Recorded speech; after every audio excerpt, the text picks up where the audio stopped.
कोटी कोटी कुळांचे उद्धार करते, जगातील सर्वश्रेष्ठ राज्यघटना निर्माते, आपल्या ज्ञानाच्या तेजाने कोट्यावधी जनतेच्या जीवनातील अंधकार दूर करणारे, हजारो वर्ष विषमतेच्या खाईत खितपत पडलेल्या वंचित समाजाला आत्मसन्मान प्राप्त करून देणारे क्रांती सूर्य, विश्वरत्न, बुद्ध सम्राट, भारतरत्न डॉक्टर बाबासाहेब आंबेडकर जयंती निमित्त सर्वांना मी मनपूर्वक खूप खूप शुभेच्छा देतो.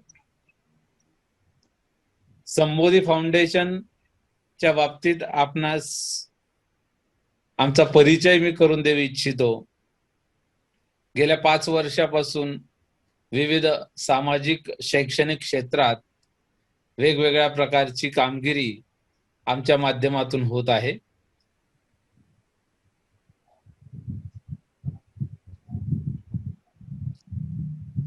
तरी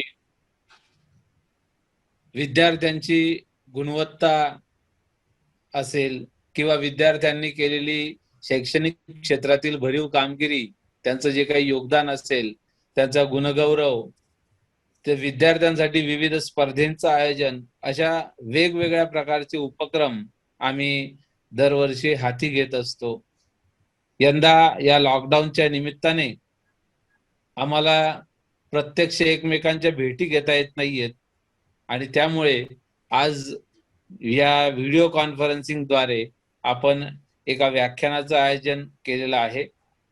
आजचे प्रमुख व्याख्याते आपल्याला लाभलेले आहेत, ते म्हणजेच माननीय प्राध्यापक डॉक्टर योगेशजी महाले, की जे सद्यस्थितीमध्ये मूळजी जेठा महाविद्यालय जळगाव या ठिकाणी कार्यरत आहेत.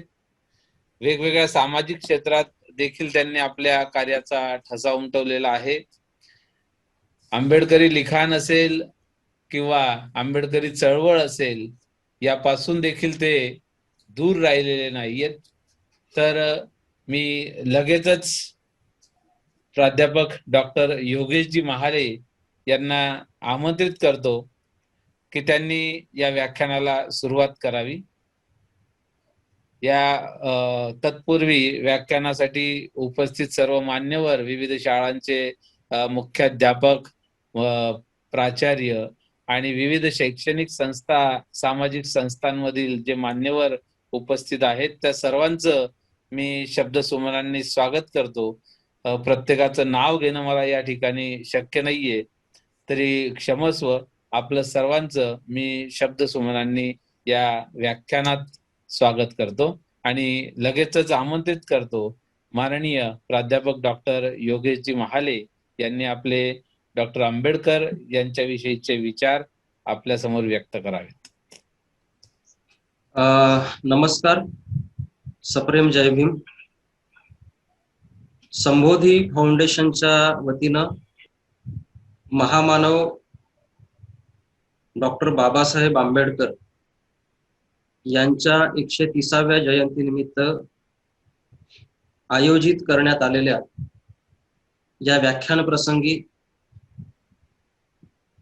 संबोधी फाउंडेशनचे संस्थापक अध्यक्ष माननीय अजय अहिरे सर, या फाउंडेशनचे कार्याध्यक्ष आमचे मार्गदर्शक डॉक्टर वासुदेव वले सर, फाउंडेशनचे सचिव राकेश सपकाळे सर, रहीम तडवी, सुनील नवगिरेजी,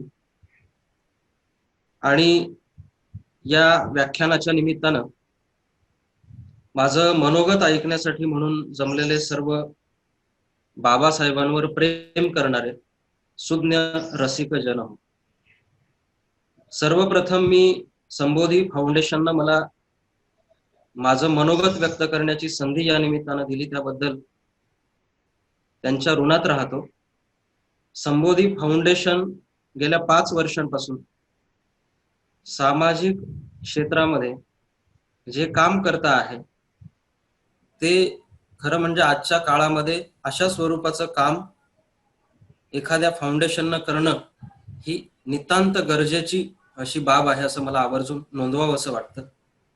आणि वेगवेगळ्या विचारवंत आणि महापुरुषांच्या जयंती किंवा त्यांच्या पुण्यतिथींच्या निमित्तानं वैचारिक स्वरूपाचा उपक्रम सुद्धा व्याख्यानांच्या माध्यमातून ते राबवत आहेत. ही सुद्धा निश्चितच आपल्या सर्वांसाठी आणि फाउंडेशनच्या दृष्टीनं फाउंडेशनच्या पुढच्या वाटचालीसाठीची सुद्धा म्हणून महत्वाची बाब आहे असं मला आवर्जून नोंदवलं पाहिजे. विश्वरत्न डॉक्टर बाबासाहेब आंबेडकर यांचा कार्याचा आवाका इतका अफाट आहे की खरं म्हणजे त्यांना एखाद्या व्याख्यानामधून किंवा एखाद्या मनोगतामधून त्यांचे विचार आपल्या समोर मांडणं ही अतिशय जिकिरीची किंवा अवघड गोष्ट आहे असं मला नेहमी वाटत आलेलं आहे. तरी देखील अगदी मर्यादित वेळेमध्ये बाबासाहेबांचं लोकशाही सक्षमीकरणाच्या संदर्भातलं जे काही धोरण होतं, जी काही भूमिका होती, ती भूमिका आणि सध्याची एकूण आपल्याकडची परिस्थिती काय आहे देश म्हणून, या संदर्भातली काही मतं जी आहेत ते मी आपल्या समोर ठेवणार आहे. आपण 26 नोव्हेंबर 1949 रोजी राज्यघटनेचा तिला मान्यता दिली, राज्यघटना स्वीकारली आणि 26 जानेवारी 1950 पासून ती अंमलात आणली आणि आपल्याकडे लोकशाही व्यवस्थेचा स्वीकार आपण केला. डॉक्टर बाबासाहेब आंबेडकरांनी आणि त्यांच्या सहकार्यांनी अतिशय परिश्रमपूर्वक पद्धतीनं प्रचंड मेहनत घेऊन तयार केलेले जे काही संविधान होतं, त्या संविधानाची अंमलबजावणी आपल्याकडे सुरू झाल्यानंतर आपण लोकशाही देश म्हणून आपली प्रतिमा जी आहे ती जगासमोर यायला प्रारंभ झाला. या लोकशाही व्यवस्थेमध्ये जनतेला सर्वोच्च स्थान दिलं पाहिजे अशा पद्धतीची भूमिका घेऊन लोकशाहीमध्ये जनता सार्वभौम आहे असं सूत्र संविधानाच्या माध्यमातून डॉक्टर बाबासाहेब आंबेडकरांनी संपूर्ण भारतीय जनमानसाला दिलं. किंबहुना हे संविधान डॉक्टर बाबासाहेब आंबेडकर यांनी लोकांना अर्पण केलं आणि खऱ्या अर्थानं हे संविधान सर्वसमावेशक किंवा सर्वमान्य आहे अशा पद्धतीची भूमिका त्यांनी त्या अर्पण पत्रिकेमधूनच विशद केलेली आपल्याला बघायला मिळते. संविधानाचा स्वीकार केल्यानंतर आपल्याला संविधानाने भारतातल्या प्रत्येक नागरिकाला काही मूलभूत स्वरूपाचे हक्क आणि अधिकार बहाल केले आणि या हक्क आणि अधिकारांच्या माध्यमातून लोकशाही व्यवस्थेच्या माध्यमातून या देशामध्ये सामाजिक आणि आर्थिक स्तरावरची समता असेल, बंधुता असेल, न्याय असेल अशा स्वरूपाची एकूण व्यवस्था प्रस्थापित होईल असं बाबासाहेबांना वाटत होतं. आणि याबरोबरच ह्या देशामध्ये केवळ राजकीयच नाही तर सामाजिक आणि आर्थिक स्तरावरची समता प्रस्थापित करणारी लोकशाही रुजली पाहिजे अशा पद्धतीची भूमिका घेऊन बाबासाहेब वाटचाल करत होते आणि संविधानाकडे त्या दृष्टिकोनातून बघत होते. या संविधानानं इथल्या प्रत्येक नागरिकाला अभिव्यक्तीचं आणि उपासनेचं स्वातंत्र्य दिलं आणि त्या पद्धतीचा जागर आपल्या संविधानाच्या माध्यमातून इथल्या प्रत्येक जनमानसाच्या मनामध्ये झाला पाहिजे अशा पद्धतीची भूमिका देखील त्यांनी मांडलेली आपल्याला बघायला मिळेल. आणि आपण जी लोकशाही व्यवस्था स्वीकारतो आहोत त्या लोकशाही व्यवस्थेच्या माध्यमातून इथल्या तळागाळातला जो सर्वसामान्य कष्टकरी, वंचित, दलित, पीडित, शोषित, आदिवासी, भटका, विमुक्त समूह जो आहे त्याच्या आयुष्यामध्ये या लोकशाही व्यवस्थेच्या माध्यमातून आणि संविधानाच्या माध्यमातून परिवर्तन घडलं पाहिजे, अशा पद्धतीची भूमिका या संपूर्ण संविधानाच्या निर्मितीमागे बाबासाहेबांनी ठेवलेली होती, हे आपण समजून घेतलं पाहिजे. आणि त्या दृष्टिकोनातून एकूण समाजामध्ये परिवर्तन घडलं पाहिजे आणि ते परिवर्तन हे समतेच्या मानवतावादाच्या पातळीवरचं परिवर्तन असलं पाहिजे, अशा पद्धतीची भूमिका देखील त्यांनी अनेक वेळेला विशद केलेली आपल्याला बघायला मिळते. परंतु बाबासाहेबांना हे देखील माहिती होतं की आपला देश जो आहे हा विषमतेने ग्रासलेला देश आहे. या देशामध्ये विषम स्वरूपाची जी व्यवस्था आहे ती व्यवस्था जोपर्यंत आपण मोडीत काढणार नाही तोपर्यंत आपल्याकडे लोकशाही व्यवस्था रुजू शकणार नाही, याची जाणीव असल्यामुळं बाबासाहेबांनी संविधानामध्ये जाणीवपूर्वक सर्वांना समान न्याय आणि समान संधी आणि प्रत्येकाला स्वातंत्र्य, जगण्याचं, वर्तनाचं आणि व्यवहाराचं स्वातंत्र्य जे आहे ते बहाल केलं पाहिजे, या भूमिकेतून संविधानाची निर्मिती केलेली आपण संविधान वाचल्यानंतर किंवा संविधान अनुभवल्यानंतर आपल्या लक्षात येतं.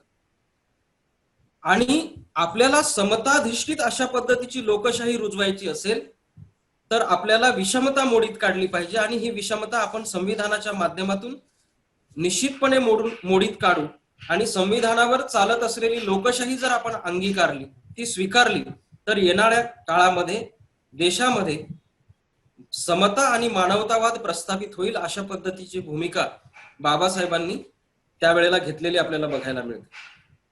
आणि खरं म्हणजे बाबासाहेबांनी ही सगळी भूमिका घेत असताना सामाजिक किंवा ज्याला आपण समाजवादी अशा पद्धतीची लोकशाही, उदारमतवादी अशा पद्धतीची लोकशाही आपल्याकडे प्रस्थापित झाली पाहिजे, असं स्वप्न बाबासाहेबांनी बघितलेलं होतं.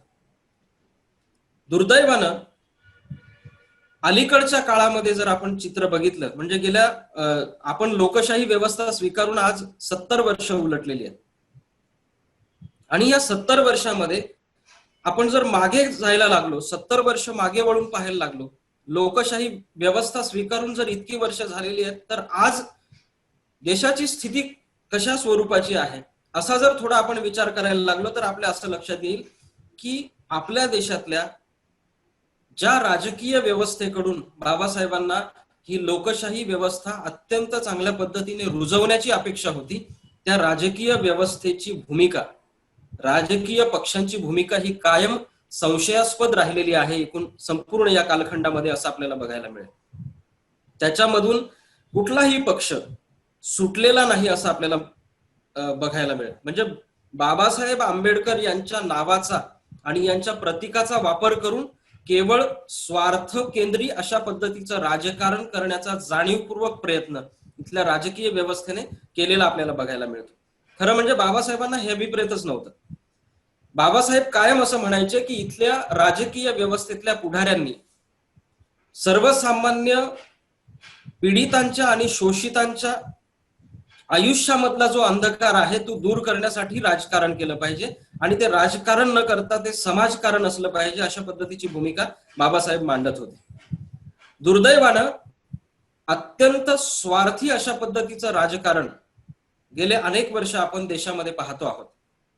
याच बरोबर नैतिक पातळीवरचं अधःपतन राजकारणामधलं जर आपण बघायला लागलो तर मला असं वाटतं की बाबासाहेबांना अभिप्रेत असलेल्या लोकशाहीचे धिंडवडे करण्याचा प्रयत्न जाणीवपूर्वक इथल्या अत्यंत जबाबदार अशा राजकीय व्यवस्थांकडून होताना आपल्याला दिसतोय. बाबासाहेबांना याची जाणीव होती की जर या देशामध्ये लोकशाही व्यवस्थेमध्ये कुठला तरी एक राजकीय पक्ष जर प्रबळ ठरला तर सर्वसामान्य माणूस आणि राजकीय व्यवस्था यांच्यामधली जी दरी आहे ती वाढत जाईल आणि ज्या विषमतेची खरं म्हणजे बाबासाहेबांना चीड होती, भीती होती, तीच विषमता आपण पुन्हा जन्माला घालू अशा पद्धतीची भीती सुद्धा बाबासाहेबांनी व्यक्त केली होती. आणि म्हणून ते असं नेहमी मानत होते की देशामध्ये लोकशाही व्यवस्थेमध्ये कुठल्याही एका राजकीय पक्षाचं प्राबल्य असता कामा नये. राजकीय पक्षाचं सरकार जरूर आलं पाहिजे, परंतु त्याच वेळेला विरोधी पक्ष सुद्धा अत्यंत प्रबळ असला पाहिजे आणि विरोधी पक्षाची भूमिका सुद्धा लोकशाहीमध्ये तितकीच सक्षम असली पाहिजे, अशा पद्धतीची भूमिका बाबासाहेबांनी कायम घेतलेली आपल्याला बघायला मिळते. मात्र दुर्दैवानं आज जर आपण एकूण देश पातळीवरचं राजकारण जर आपण बघितलं तर आपल्या असं लक्षात येईल की आपण राजकीय व्यवस्था म्हणून विरोधी पक्ष नावाची गोष्टच नष्ट करून टाकलेली. या देशामध्ये राजकीय व्यवस्थेच्या विरोधामध्ये प्रश्न विचारणाऱ्यांना आपण तुरुंगामध्ये धाडतो आहोत, आपण त्यांना संशयाच्या भोवऱ्यामध्ये उभं करतो आहोत, आपण त्यांच्याकडे अत्यंत ज्याला आपण विषारी दृष्टिकोनातून पाहतो आहोत, पूर्वग्रह दूषित दृष्टिकोनातून पाहतो आहोत आणि ते कुणीतरी आपले शत्रू आहेत अशा भावनेतून आपण त्यांच्याकडे पाहतो आहोत. मला असं वाटतं बाबासाहेबांना अभिप्रेत असलेली राजकीय पातळीवरची व्यवस्था ही या स्वरूपाची नव्हती आणि त्याच्यामुळं आपण बाबासाहेबांच्या जयंतीच्या वेळेला खरं म्हणजे बाबासाहेबांना अभिप्रेत असलेली जी लोकशाही आहे ती लोकशाही आपण कोणत्या पातळीवरती नेऊन ठेवलेली आहे याचं चिंतन करण्याची गरज आहे असं मला वाटतं. आणि मालक आणि गुलाम अशी जी व्यवस्था आपल्याकडे अगदी प्राचीन काळापासून मध्ययुगीन काळापासून रुजलेली होती देशामध्ये, तीच व्यवस्था लोकशाहीमध्ये वेगळ्या पद्धतीने आपण पुढे नेतो आहोत का, हा प्रश्न सुद्धा खरं म्हणजे आपण आज प्रत्येकाला विचारण्याची गरज आहे. त्याचं कारण असं आहे की इथले राजकीय पक्ष आणि ते राजकीय पक्षांचे झेंडे घेऊन चालणारे जे सगळे स्वतःला पुढारी आणि नेते म्हणवणारे जे लोक आहेत, हे स्वतःला मालक समजायला लागलेले आहेत आणि सर्वसामान्य कष्टकरी दलित मजूर मध्यमवर्गीय माणूस जो आहे तो मात्र कुठेतरी परिघाच्या बाहेर फेकला जातो आहे आणि पुन्हा आपण मालक आणि गुलाम अशी व्यवस्था इथं उभी करतो आहोत का, अशा पद्धतीचं चित्र या काळामध्ये पुन्हा एकदा निर्माण झालेलं आहे.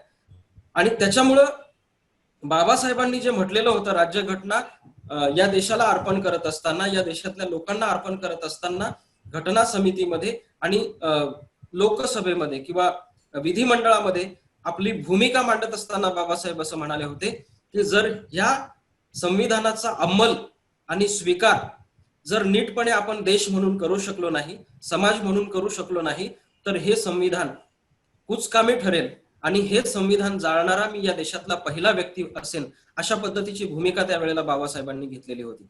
आपण संविधानाचा स्वीकार करून त्याच्यावरती आधारलेली लोकशाही व्यवस्था स्वीकारलेली आहे, पण खरोखरच त्या लोकशाही व्यवस्थेचा स्वीकार करून त्या दिशेने आपण मार्गक्रमण करतो आहोत का, हा प्रश्न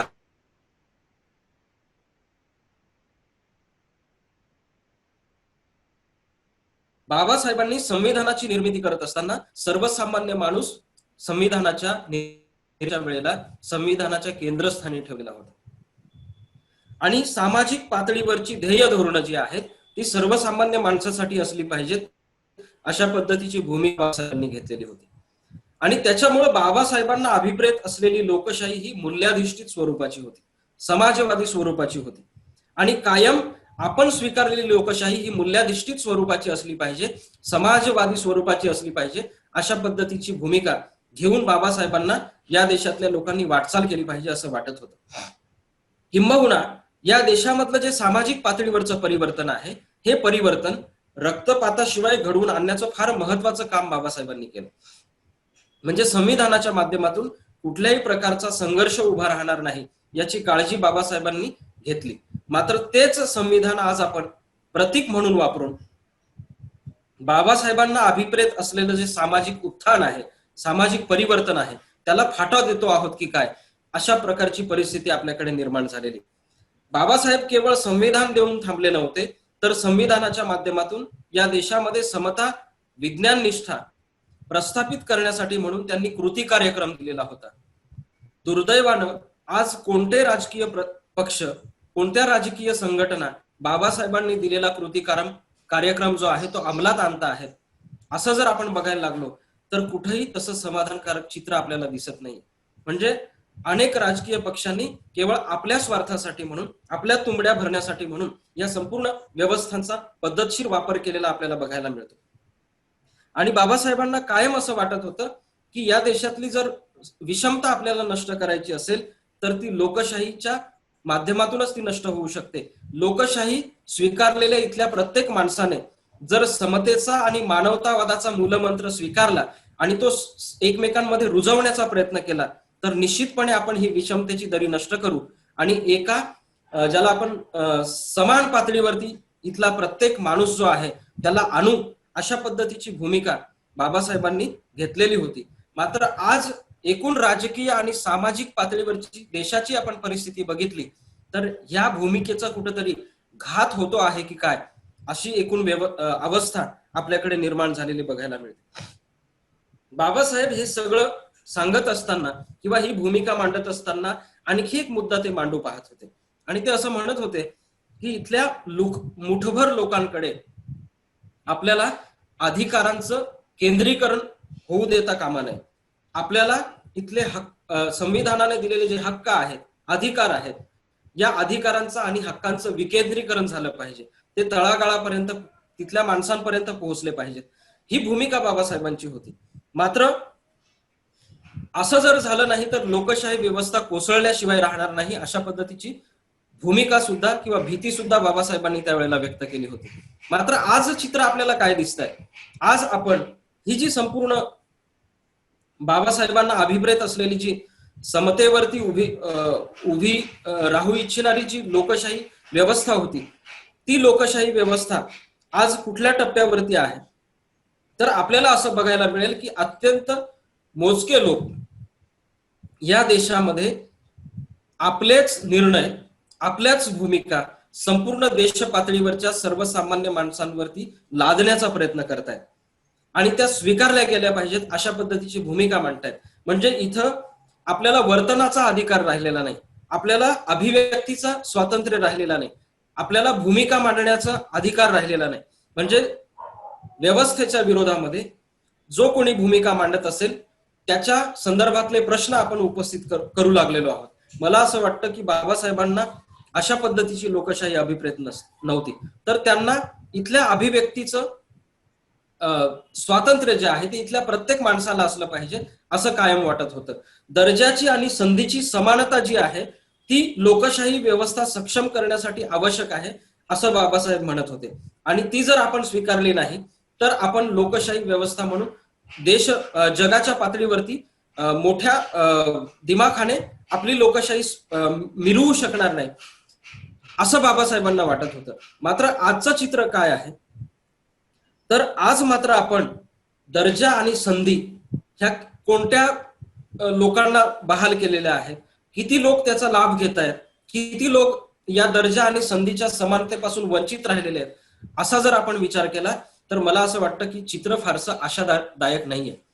अतिशय भयावह स्वरूपाची स्थिती आपल्याला सगळीकडे बघायला मिळते.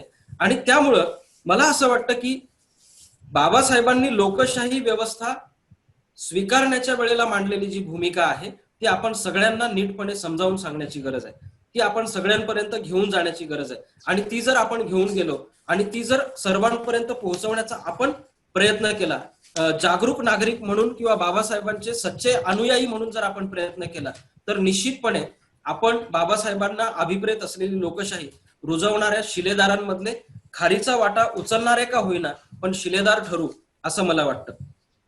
आज इतकी वर्ष लोटल्यानंतर, लोकशाही व्यवस्था स्वीकारून इतकी वर्ष लोटल्यानंतर सुद्धा आपण एकूण देशाची आणि राज्याची आपली परिस्थिती जर पाहिली तर जगातला सगळ्यात मोठा लोकशाही व्यवस्था स्वीकारलेला देश म्हणून जरी आपलं नाव घेतलं जात असलं तरी सुद्धा देश पातळीवरती अनेक प्रश्न आजच्या राजकीय व्यवस्थेने, सामाजिक पातळीवरच्या व्यवस्थेने आपल्यासमोर उभे केलेले आहेत असं आपल्याला बघायला मिळेल.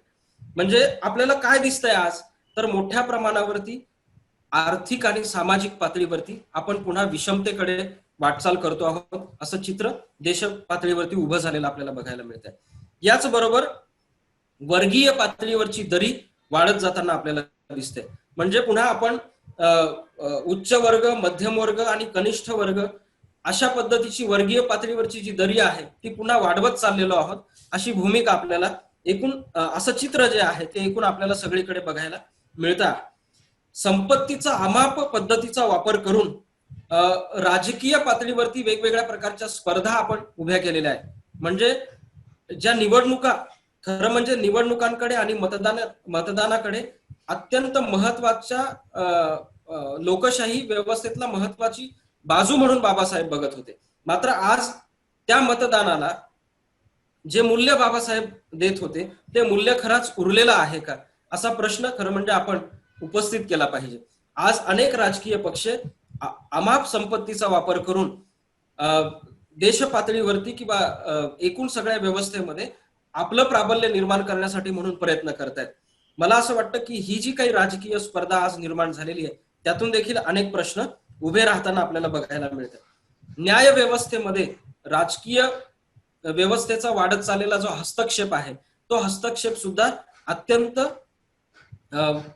देश म्हणून आपल्याला लाजिरवाण्या पद्धतीनं आपली भूमिका जी आहे ती राजकीय पातळीवरची ही जी भूमिका आहे ती पुन्हा एका वेगळ्या टप्प्यावरती घेऊन जाताना आपल्याला बघायला मिळत आहे. म्हणजे सर्वोच्च न्यायालय असेल किंवा जी सगळी न्यायालय आहेत इथं मोठ्या प्रमाणावरती राजकीय हस्तक्षेप वाढलेला आहे आणि न्याय संस्था जी आहे ती या सगळ्या गोष्टींपासून स्वतंत्र आहे अशा पद्धतीची जी एकूण संविधानामधली जी रचना आहे तिलाच कुठेतरी आज फाटा दिला जाताना बघायला मिळतोय. त्याच्यामध्ये जो हस्तक्षेप आहे तो वाढलेला आपल्याला बघायला मिळतोय.